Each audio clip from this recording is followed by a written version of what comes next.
my name is Leila Altman. I'm a naturopathic physician and an acupuncturist here in Seattle, Washington. I'm going to tell you a little bit about my online lecture on mast cell activation disorders. So we're going to talk about why I decided to do this, as well as what the course is going to contain.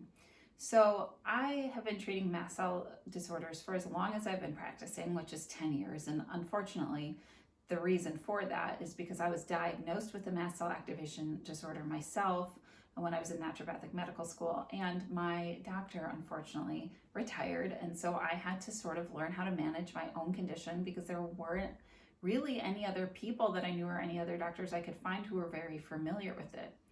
Additionally, none of the other people around me or students or residents of mine were very familiar with mast cell activation disorders, so I found myself teaching a lot about this. And a lot of my patients came in with mast cell symptoms or mast cell disorders themselves or histamine intolerance.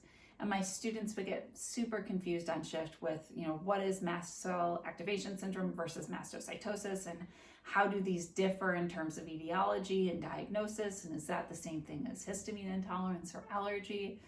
And so I thought, it'd be a good idea to create a lecture to sort of clear all of this up, which I have been teaching my students for a while now. Now, in the meantime, I have treated mast cell disorders, but I also have really focused my practice on digestive diseases and disorders, primarily small intestinal bacterial overgrowth or SIBO and IBS.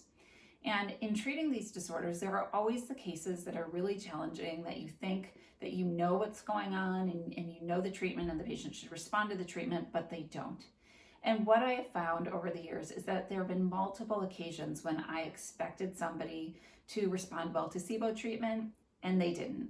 And perhaps maybe their SIBO was even cleared and then returned repeatedly, or maybe it was cleared but their symptoms never went away. And I found that in multiple of these cases, a histamine intolerance, MCAS, or mast cell activation disorder was really the underlying cause of the symptoms. So I had previously known about these conditions and known that there was an association with digestive symptoms, but I hadn't really put it together that many of my patients actually had mast cell activation disorders that were right under my nose, and I was totally missing it. So now that I have sort of put this together, I've ended up seeing more and more and more patients with these conditions, and really been able to associate these conditions along with other digestive conditions. And I have found this super helpful for my practice in being able to treat some of those really difficult cases that I wasn't having success with before. So now, fast forwarding multiple years, I've had multiple patients now diagnosed with MCAS or systemic mastocytosis, and I've had a lot of other providers ask me to help them with their mast cell or suspected mast cell cases.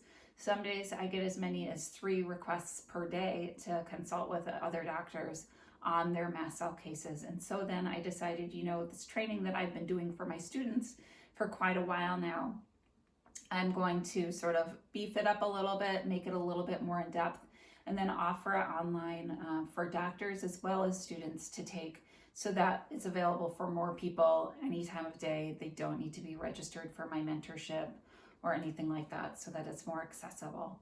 So that's what I've done. So this course will cover the various different types of mast cell disorders, as well as the signs and symptoms that are associated with them. The signs and symptoms for all of the various mast cell disorders tend to be the same group of symptoms. They can just differ in severity.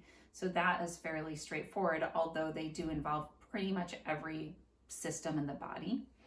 Then we're also going to talk about diagnostic criteria, various different labs that can be run, bone marrow biopsies, different genetic tests that you might run to help differentiate or diagnose the various mast cell disorders.